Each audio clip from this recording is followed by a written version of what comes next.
अस्सलाम वालेकुम। Class 11 chapter number 2 जिसका नाम एटॉमिक स्ट्रक्चर है, इसका लेक्चर नंबर 11 अभी हम स्टार्ट करेंगे।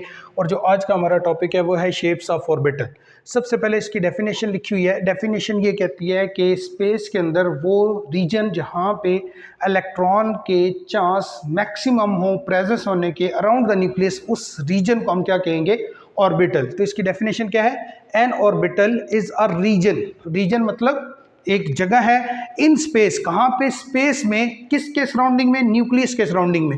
Where the probability of the finding an electron is maximum. जहाँ पे इलेक्ट्रॉन के मौजूद होने के चांस मैक्सिमम हो, उस जगह को हम क्या कहते हैं? ऑर्बिटल का नाम देते हैं। तो ये इसकी डेफिनेशन है। फिर एक और बात इसके बारे में लिखी हुई है कि orbital have different 3 dimensional shape. Different orbital की डिफरेंट शेप्स होती हैं और ये 3 डायमेंशनली न्यूक्लियस के सराउंडिंग में एक्सटेंड करते हैं। इसकी शेप्स अभी हम डिस्कस करते हैं तो ये चीज़ आपको बड़ी क्लियर हो जाएगी। तो सबसे पहला पॉइंट बेसिकली आपकी डेफिनेशन है, दूसरे उसकी फर्दर एक्सप्लेनेशन है। तो सबसे पहले जो हमारे पास ऑर्बिटल्स हैं उनकी शेप्स के बारे में हम डिस्कशन करेंगे।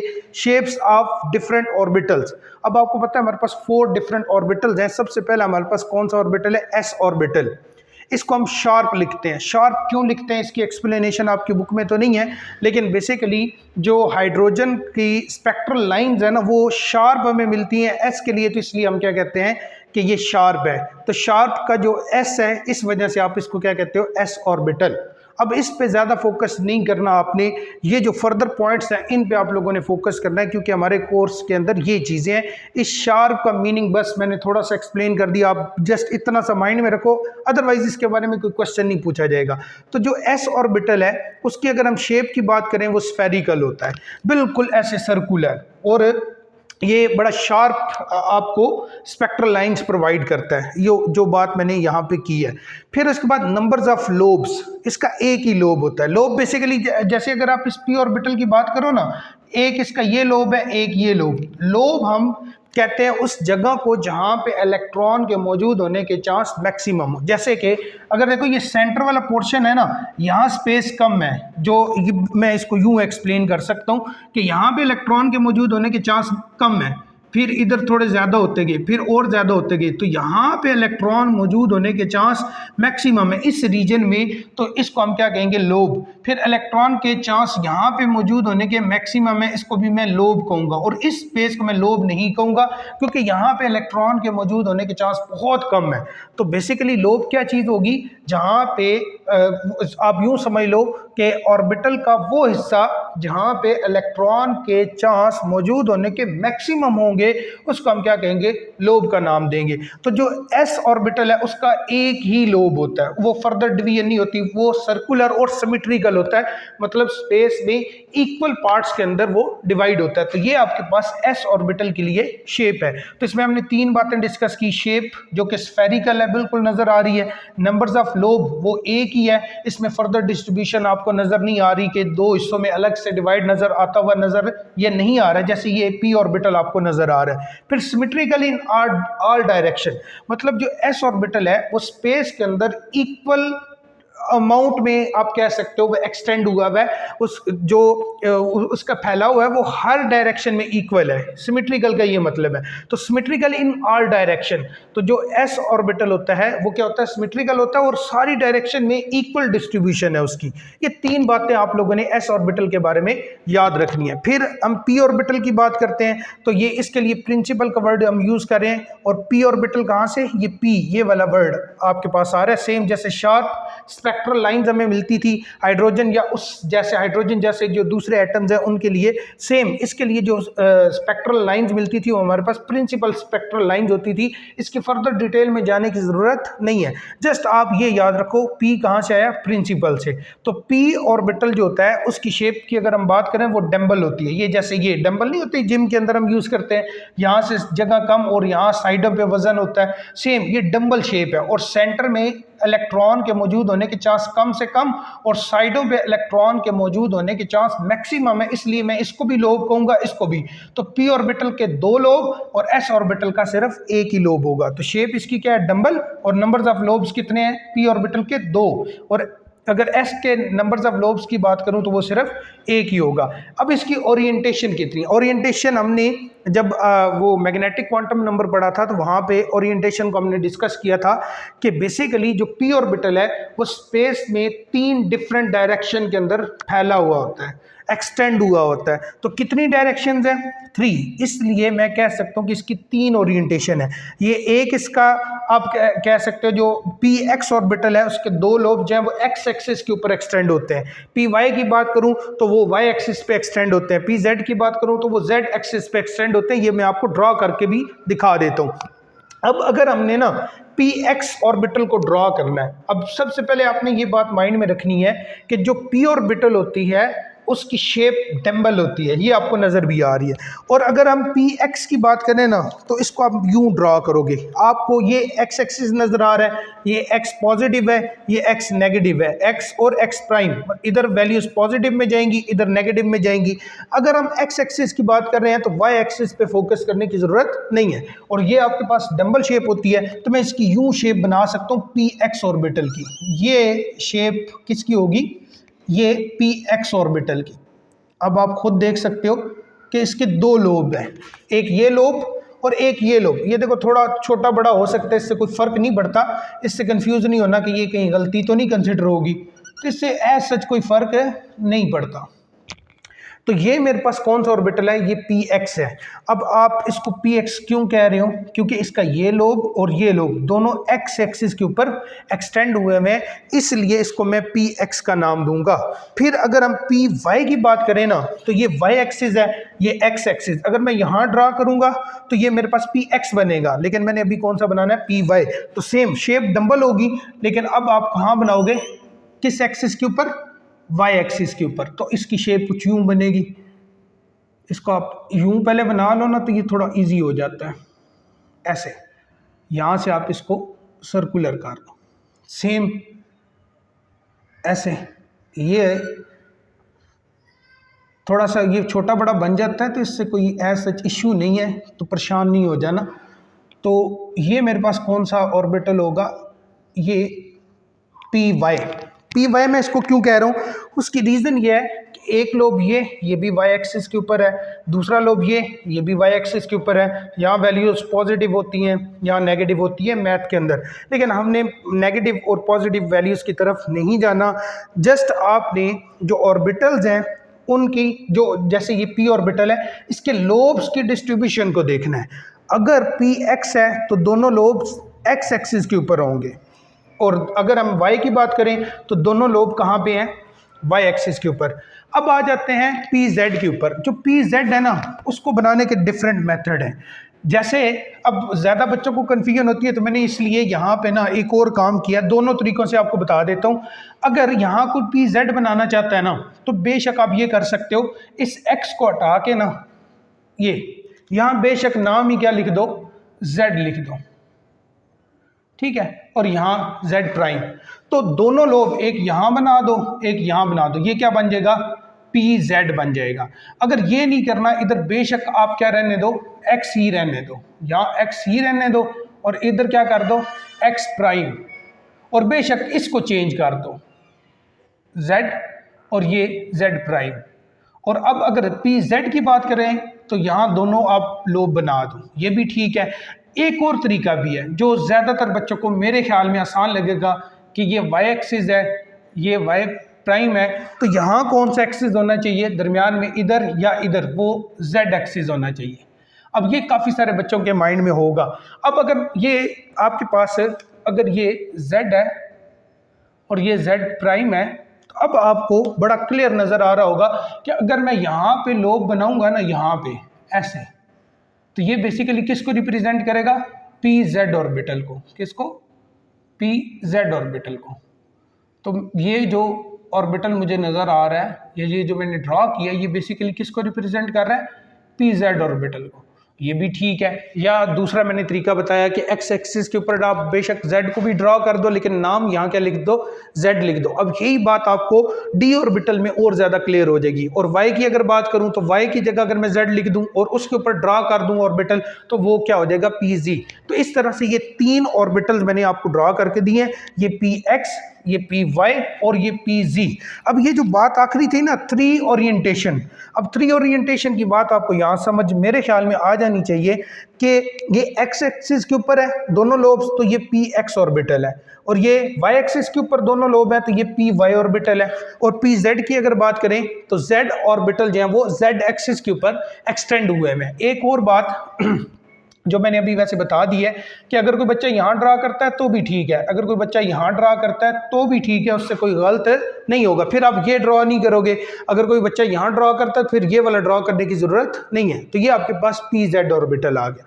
फिर इसी तरह से थर्ड नंबर पे डी ऑर्बिटल, इसको हम क्या कहते हैं, इसके लिए जो स्पेक्ट्रल लाइन आती हैं वो डिफ्यूज जाती हैं, तो इसलिए डी का वर्ड हमने यहाँ से लिया हुआ है, डी से डिफ्यूज्ड। तो डी ऑर्बिटल, इसकी अगर हम शेप की बात करें तो ये क्या होती है, क्लोवर। ये बेशक आप यूं इसको लिख भी सकते हो कि इसकी जो शेप होती है ना वो क्लोवर लीफ जैसी होती है, और ये आपको यहाँ नज़र भी आ रही है, ये बेसिकली क्लोवर लीफ जैसा है।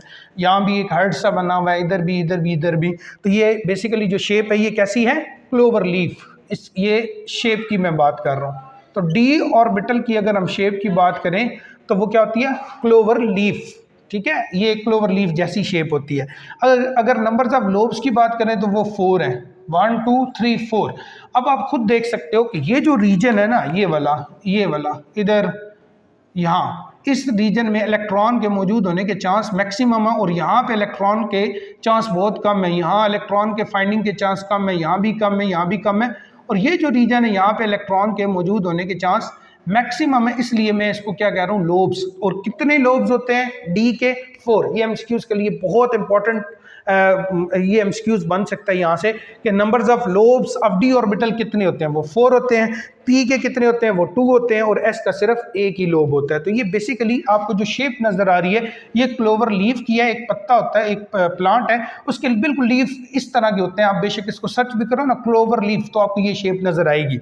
ये वाटर के अंदर प्लांट प्रेजेंट होता है, इसकी ये शेप है। नंबर्स ऑफ लोब्स की बात होगी। फिर एक्सेप्शन केस इसमें, अब जैसे जो यहाँ पे कितनी ओरिएंटेशन है, 3, इसकी 5 ओरिएंटेशन होती है डी ऑर्बिटल की। नंबर्स ऑफ ओरिएंटेशन कितनी है, 5, और 5 में से एक एक्सेप्शनल केस किसका है, डी जेड का, हैज अ डिफरेंट शेप। बाकी जो एस ऑर्बिटल होता है, पी ऑर्बिटल होता है, उनसे जरा इसमें, उन दोनों में कोई एक्सेप्शनल केस नहीं है, लेकिन इसमें थोड़ी सी एक्सेप्शनल केस है। क्या लिखा हुआ है कि 2 lobes with a ring around the centre, 2 lobe जो है वो सेंटर में बिल्कुल प्रेजेंट होते हैं। ये मैं आपको ड्रा करके भी देता हूँ। तो एक्सेप्शनल केस किसका होगा, डी जेड स्केयर का। अब डी जेड क्या चीज़ है, जैसे कि पी ऑर्बिटल की, पी जो ऑर्बिटल है उसकी 3 ओरिएंटेशन थी, p x, p y, p z. इसी तरह से डी की 5 ओरिएंटेशन है। कौन कौन सी, D X Y, D Y Z, D Z X, D X square Y square, और डी जेड स्केयर। ये 5 ओरिएंटेशन है। अब इनको ड्रा करते हैं, और इस वाले पॉइंट को लास्ट में आपको समझ आ जाएगा कि इसमें बेसिकली हम क्या अंडरस्टैंड करना चाहते हैं। डी जेड स्केयर, ये डी जेड स्केयर, तो इसकी बात मैं यहाँ पे करूँगा। सबसे पहले आ जाते हैं डी एक्स वाई, जो फर्स्ट ओरिएंटेशन है उसकी बात कर लेते हैं। अब यहाँ था ना पी एक्स, तो मतलब दोनों लोब्स कहाँ पे होने चाहिए थे, एक्स एक्सिस के ऊपर। लेकिन जो पी डी की जब हम बात करते हैं ना, तो यहाँ है डी एक्स वाई, मतलब एक्स और वाई के दरमियान दोनों लोब्स होने चाहिए। और ये सेम लोब हम इस तरह ड्रा नहीं करते, फिर हम ड्रा फिर इस तरह से करते हैं। लेकिन कितने लोब्स होंगे, टोटल 4 लोब्स। यहाँ पी में 2 थे, इधर 4 बनेंगे। अब बना के मैं आपको दिखाता हूँ, ये थोड़ा क्लियर हो जाएगा। अगर डी एक्स वाई है, ये एक्स एक्सिस है, ये वाई, तो इनके दरमियान आपने लोब यहाँ ड्रा कर देना। तो कई लोगों को लगेगा तो ये तो बेसिकली कौन सा ऑर्बिटल लग रहा है। अभी अगर मैं बात करूं तो ये मुझे पी जेड ऑर्बिटल लग रहा है, लेकिन यहाँ तक ये ख़त्म नहीं हुआ। अब आपने ये कहाँ बनाया, एक्स और वाई के दरमियान, यहाँ भी और यहाँ भी, एक्स और वाई के दरमियान, और इधर भी आपने ड्रॉ कर देना है। तो इट्स मीन कि ये जो 4 लोब्स वाला ऑर्बिटल होगा, अब ये पी नहीं रहा, ये कौन सा बन गया, डी। क्योंकि पी की अगर मैं बात करूं ना, तो पी के सिर्फ 2 लोब्स होते हैं, या ये 2 लोब होते हैं या ये 2 लोब होते हैं, लेकिन इसके कितने लोब्स हैं, 4 लोब्स। तो ये 4 लोब्स किसके होते हैं, ये डी ऑर्बिटल के होते हैं। तो ये बेसिकली मेरे पास कौन सी शेप बन गई, डी एक्स वाई की बन गई। सेम इसी तरह से एक और चीज़ आपने बात ये याद रखनी है, ये x और y, अगर मैंने डी एक्स वाई बनाना है तो मैं इधर एक्सिस भी सिर्फ कौन से ड्रॉ करूंगा, x और y ड्रॉ करूंगा। अब यहाँ मैंने y z बनाना है, तो मैंने, आप खुद देख लो, मैंने इसको y का नाम दे दिया, आप बेशक इवन अगर आप मैथ में देखो ना तो ये मेरे पास एक्स एक्सिस है, लेकिन मैंने इस शेप के अकॉर्डिंग इनके नाम रखे हुए, मतलब है ये एक्स एक्सिस रियल में देखा जाए, लेकिन मैं इसको वाई एक्सिस सपोज कर सकता हूँ क्योंकि मैंने वाई और जेड ऑर्बिटल ड्रा करने, मैंने एक्स ड्रा मैं यहाँ नहीं करना चाहता, तो मैंने अपनी आसानी के लिए इसको वाई एक्सिस कह दिया, इसको जेड एक्सिस कह दिया। तो इससे कंफ्यूज नहीं होना कि मैथ में तो ऐसा नहीं होता, ये तो एक्स एक्सिस है, ये तो वाई एक्सिस है, लेकिन मैंने अपनी शेप के अकॉर्डिंग इसका नाम दे दिया। अब ये वाई एक्सिस मैंने इसको क्या दिया, इट्स मीन के वाई और जेड एक्सिस के दरमियान मतलब सेम शेप बनेगी, लेकिन उनमें डिफरेंस क्या होगा कि इधर वाई एक्सिस और ये एक्स एक्सिस है, तो इसका नाम बनेगा डी एक्स वाई, और यहाँ पे कौन से डी वाई जी है, तो इट्स मीन के दोनों ऑर्बिटल कहाँ बनेंगे, जेड और वाई के दरमियान। एक ये लोब बन गया, एक ये लोब बन गया, तो ये दो लोब्स बन गए। फिर ये अगर यहाँ तक की बात करूँ ये तो पी ऑर्बिटल है, लेकिन अगर यहाँ भी लोब्स ड्रा कर दूँ तो ये मेरे पास कौन सा ऑर्बिटल बन जाएगा, ये मेरे पास डी वाई जेड बन जाएगा। उसकी रीज़न क्या है कि एक तो इसके लोब्स है 4 और दूसरा y और z के दरमियान ये लोब भी है, y और z के दरमियान ये लोब भी है, y और z के दरमियान ये लोब भी है, y और z के दरमियान ये लोब भी है। अब आप इन दोनों की शेप्स देखो ना बिल्कुल सेम लग रही हैं, लेकिन दोनों में डिफरेंस क्या है, बेसिकली ये जो लोब्स हैं ये x और y एक्सिस के दरमियान है, लेकिन ये जो लोब्स हैं ये y और z एक्सिस के दरमियान है। और सेम जो dxz बनेगा या dxz ये भी सेम ऐसे ही बनेगा, सिर्फ मैंने क्या किया हुआ है एक्सिस को चेंज किया। अब मैंने इसको x एक्सिस रखा हुआ है और इसको क्या रख दिया z एक्सिस, हालांकि ये y एक्सिस है लेकिन मैंने अपनी आसानी के लिए इसको क्या कह दिया z एक्सिस। सेम इधर भी क्या होगा, आप सेम लोब्स ड्रॉ करोगे बिल्कुल सेम। एक चीज़ अगर आप नोट करो ना, मैंने थोड़े वैसे ये इस्तेमाल कर दिए हैं अपनी आसानी के लिए, अदरवाइज़ आप थोड़े बड़े बना दो कोई फ़र्क नहीं पड़ता, अगर कोई बच्चा इसको थोड़ा बड़ा बना के दिखा देता है तो भी ठीक है, वो ज़्यादा बेहतर है इवन। तो अब आप खुद देखो, इनका कंपैरिजन करो, इसकी शेप और इसकी, तीनों की शेप मुझे 100% सेम लग रही है, लेकिन इन तीनों में डिफरेंस किस चीज़ का है कि ये जो लोब है ये y और x मतलब या x y के दरमियान है, ये y z या z y के दरमियान है, और ये z x, ये तीनों में ओरिएंटेशन का फ़र्क है, स्पेस के अंदर डिस्ट्रीब्यूशन तीनों की डिफरेंट है। कैसे डिफरेंट है, ये एक्स वाई के दरमियान है, ये वाई जेड के दरमियान, ये जेड एक्स के दरमियान, तो तीनों में डिफरेंस तो हुआ ना। फिर इसकी बात करें ना तो ये है एक्स स्क्वायर और वाई स्क्वायर। एक्स स्क्वायर का मतलब कि दोनों लोब्स कहाँ होंगे, एक्स एक्सिस के ऊपर होंगे, और वाई स्क्वायर का मतलब दोनों लोग वाई के दरमियान होंगे। अब एक और चीज़ आपने, मैं बार बार ये बात रिपीट कर रहा हूँ, ये माइंड में रखनी है कि जो ऑर्बिटल का नाम होगा ना उसके अकॉर्डिंग आपने एक्सिस बना लेने। यहाँ अगर आप देखो ना इसका नाम था एक्स वाई, तो मैंने जेड कोई नहीं ड्रा किया, यहाँ वाई जेड था तो एक्स एक्सिस मैंने ड्रा नहीं किया, जो दो एक्सिस यहाँ मेंशन होंगे वही एक्सिस आपने ड्रा करने हैं। अब देखो यहाँ ये x और z है लेकिन y का नाम नहीं है, तो मैंने यहाँ y भी ड्रॉ नहीं किया। इधर है x और y दो और आपके पास एक्सिस हैं, z एक्सिस नहीं है तो मैंने यहाँ भी z एक्सिस को ड्रॉ नहीं किया। अब x स्क्वायर का मतलब ये होगा कि दरमियान में नहीं है, किसके ऊपर, x के ऊपर दोनों लोब्स होंगे, तो एक लोब इधर आप ड्रॉ कर लो और दूसरा लोब आप इधर ड्रॉ कर लो। हालांकि ये देखा जाए तो ये तो पी एक्स जैसा लग रहा है, बिल्कुल ऐसे लग रहा है, लेकिन मैं इसको एक्स पी एक्स नहीं कहूँगा क्योंकि वाई स्क्वायर भी है, इट्स मीन के दो लोब यहाँ भी होंगे, तो टोटल लोब्स कितने होंगे, 4 लोब्स। अगर 4 लोब्स होंगे तो ये कौन सा ऑर्बिटल होगा, डी ऑर्बिटल। अब आप खुद देखो इनकी शेप और इनकी, इन चारों की शेप बिल्कुल सेम है, 4 लोब्स है, लेकिन जो मेन डिफरेंस है वो डिफरेंस किस चीज़ का है कि ये बिटवीन द एक्सिस प्रेजेंट है, ये ऑन द एक्सिस प्रेजेंट है, मतलब एक्सिस के ऊपर, और ये तीनों जो है इन दो एक्सिस के बिल्कुल दरमियान में प्रेजेंट है। अब बात करते हैं एक्सेप्शन की, जो सबसे लास्ट में है, इसको हम क्या कहते हैं, D Z square has a different shape, इन सारों से डिफरेंट शेप होगी। 2 lobes with a ring, 2 lobes होंगे, कहाँ पे 2 लोब्स होंगे वो मैं सबसे पहले ड्रा करता हूँ। 2 lobes with a ring around the centre. अब देखो ये 2 लोब और कहाँ पे है, d Z square, z square का मतलब जेड स्क्वायर के ऊपर, ये जेड स्क्वायर मैंने ये जेड एक्सिस ड्रा किया, तो 2 लोब्स यहाँ मैं ड्रा कर दूंगा। ये यहाँ तक की बात है, 2 लोब्स विद अ रिंग, इसकी बात मैंने नहीं की, 2 लोब्स की बात कर ली, ये 2 लोब्स बन गए with a ring around the centre. ये सेंटर है ना, इसके सराउंडिंग में ऐसे आप रिंग बना दोगे, ठीक है, तो ये बेसिकली कौन सा होगा, ऑर्बिटल डी जेड स्क्वायर। तो यही बात लास्ट में की गई है कि इन चारों ऑर्बिटल्स की शेप बिल्कुल सेम लग रही है, चार ऑर्बिटल हैं, लेकिन डी जेड स्क्वायर की शेप जो है वो सारों से अलग है, डिफरेंट है, जो कि एक एक्सेप्शनल केस है। इसमें आपको 4 लोब्स नज़र नहीं आ रहे, तो इसीलिए क्या वर्ड यूज़ किया हुआ है, एक्सेप्शन के, बाकी सारों से ये डिफरेंट इसकी शेप होगी। तो डी जेड स्क्वायर की शेप क्या होगी, बाकियों से डिफरेंट कैसे होगी कि जो डी जेड स्क्वायर का मतलब क्या होगा कि जेड एक्सिस के ऊपर 2 लोब्स होंगे, 2 लोब्स, एक ऊपर वाला लोब, एक नीचे वाला लोब, ये इसकी बात हो रही है।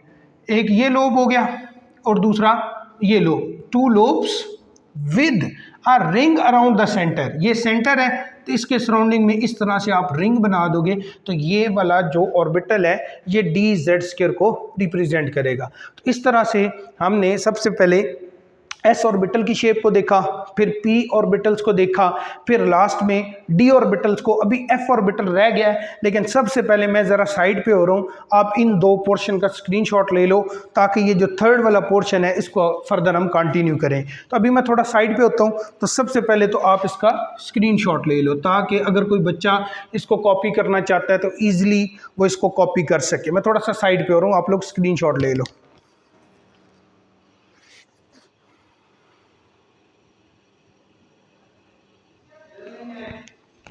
अच्छा जी, 4th नंबर पे हमारे पास एफ ऑर्बिटल है, फंडामेंटल। अब फंडामेंटल क्यों आया, ये जैसे कि हम पहले डिस्कस कर चुके हैं कि फंडामेंटल का वर्ड इसलिए आया कि जो हाइड्रोजन की स्पेक्ट्रल लाइंस थी ना वो फंडामेंटल थी, जिसकी वजह से एफ जो फर्स्ट वाला वर्ड है उसकी बेस पे आपने एफ ऑर्बिटल का नाम दिया। अब इसकी शेप क्या होती है, बहुत ज़्यादा कम्प्लेक्स या कॉम्प्लिकेटेड होती है, इसलिए जैसे यहाँ हमने डी ऑर्बिटल की शेप्स को ड्रॉ किया तो फर्स्ट ईयर के अंदर इसको ड्रॉ नहीं किया हुआ आपके कोर्स के अंदर, मतलब इसको ड्रॉ नहीं करना। जस्ट आपने इतना याद रखना है कि जो एफ ऑर्बिटल होता है वो क्या होता है, कम्प्लेक्स उसकी शेप होती है, इसलिए हम उसको ड्रॉ नहीं करते। और नेक्स्ट पॉइंट भी यही लिखा हुआ है कि more complicated than S P and D orbital, इन तीनों से बहुत ज़्यादा ये कॉम्प्लिकेटेड होता है, इसको बोर्ड के ऊपर ड्रॉ करना बहुत डिफिकल्ट है। तो ये जो एफ ऑर्बिटल है उसके लिए जस्ट आपने इतनी इंफॉर्मेशन याद रखनी है। तो मेन जो आपने इसमें याद रखना है वो डी ऑर्बिटल की शेप को और पी ऑर्बिटल की शेप्स के बारे में मेन आपने याद रखना है। फिर एक छोटा सा टॉपिक है हमारे पास, फ्री रेडिकल। अब फ्री रेडिकल बेसिकली कोई एटम भी हो सकता है, कोई मॉलिक्यूल भी हो सकता है जिसके पास एक या एक से ज़्यादा अनपेयर्ड इलेक्ट्रॉन हो, उसको हम क्या कहते हैं, फ्री रेडिकल। अच्छा, इसमें नॉर्मली हम बात करते हैं 1 अनपेयर्ड इलेक्ट्रॉन की बात करते हैं। अब कुछ लोगों के माइंड में ये आता है कि अगर एक अनपेयर्ड इलेक्ट्रॉन है फिर तो ठीक है, लेकिन एक से ज़्यादा अनपेयर्ड इलेक्ट्रॉन होंगे तो वो तो पेयर्ड अप हो जाएंगे, उसको तो दोनों को पेयर्ड की फॉर्म में हम काउंट करेंगे। लेकिन ये बात आपने याद रखनी है कि किसी वजह से बेसिकली 2 इलेक्ट्रॉन अनपेयर्ड फॉर्म में अगर रहेंगे तो उसको हम फ्री रेडिकल ही कहेंगे। अदरवाइज क्योंकि ये हाईली रिएक्टिव होते हैं तो इलेक्ट्रॉन जो होते हैं वो पेयर्ड अप हो जाते हैं, तो इस वजह से जो फ्री रेडिकल है वो फिर फ्री रेडिकल नहीं रहता जब इलेक्ट्रॉन पेयर्ड अप हो जाते हैं। ये तब की बात है जब तक इलेक्ट्रॉन अनपेयर्ड फॉर्म में रहेंगे तब तक उसको हम फ्री रेडिकल कहेंगे। तो इसकी डेफिनेशन लिखी हुई है, a free radical is an atom. ये कोई एक सिंगल एटम भी हो सकता है या 2 से ज़्यादा एटम जब केमिकली कंबाइन होते हैं तो वो मॉलिक्यूल बनता है। तो मॉलिक्यूल के ऊपर भी अगर मॉलिक्यूल के पास भी फ्री या अनपेयर्ड इलेक्ट्रॉन होगा तो उसको हम फ्री रेडिकल कहेंगे। कंटेनिंग 1 और more unpaired electron in its outermost shell, आखिरी शेल में अगर किसी एटम या मॉलिक्यूल के पास अनपेयर्ड इलेक्ट्रॉन है तो उसको आप फ्री रेडिकल का नाम दोगे। अब इसकी जो प्रॉपर्टीज हैं, ये कैरेक्टरिस्टिक्स हैं, वो क्या है, हाईली रिएक्टिव होता है क्योंकि अनपेयर्ड इलेक्ट्रॉन वो हाईली रिएक्टिविटी शो करता है, तो इसलिए फ्री रेडिकल हाईली रिएक्टिव होता है। जो चीज़ हाईली रिएक्टिव होती है इट्स मीन कि वो केमिकल रिएक्शन फौरन से शो करती है, तो इसीलिए दूसरा पॉइंट पहले पॉइंट से रिलेट कर रहा है कि अंडरगो इमीडिएट केमिकल रिएक्शन, क्योंकि ये हाईली रिएक्टिव है इसलिए ये फौरन से रिएक्शन करेगा। आल्सो कॉल्ड एक्टिवेटेड एटम और मॉलिक्यूल, इसको एक्टिवेटेड एटम या मॉलिक्यूल हम कह सकते हैं, उसकी रीज़न ये है क्योंकि ये हाईली रिएक्टिव होता है। कोई भी चीज़ जो हाईली रिएक्टिव है उसको आप एक्टिवेटेड कह सकते हो, एक्टिवेटेड एटम या मॉलिक्यूल।